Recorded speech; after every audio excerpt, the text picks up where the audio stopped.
Oh, ang galing. Kung nahihirapan ka mag-drive pag maulan, baka kailangan mo ng car glass treatment. Ano ba ginagawa ng mga products nito sa salamin ng kotse mo? In a nutshell, ang ginagawa lang naman niya, ginagawa niya hydrophobic ang windshield ng kotse mo. Naglalagay siya ng outer coating para ma-repel ang tubig kapag lumapat sa salamin mo. Gamit ko sa video na to ay ang Glaco Glass Treatment at Glaco Glass Compound. Gagamitin mo muna yung glass compound para ma-even out ang salamin. Alam mo ba na under the microscope, di talaga smooth ang salamin.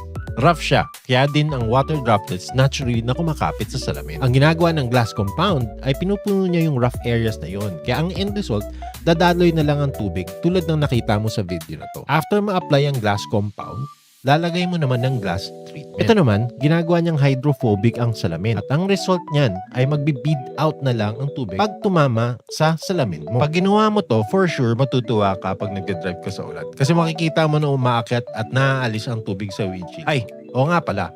Glaco nga pala ay isang Japanese brand. Ni-research ko siya. Apparently, unang product nila ay for airplanes and nag-develop na lang sila para sa automotive industry. Super sulit ang pagbili ko dito. Unfortunately, di siya ganun kamura. Nasa 500 to 700 yata isang bottle, pero magagamit mo naman siya ng multiple times. Second application ko na nga pala to sa kotse ko. Last one was 6 months. Para mas safe ka during the rainy season, kuha ka na din ng glass treatment combo na ganito. Oo nga pala, kung meron kayong alam na mas mura at mas effective na glass treatment tulad nito, pa-comment naman. Gusto ko rin sana matry. Salamat!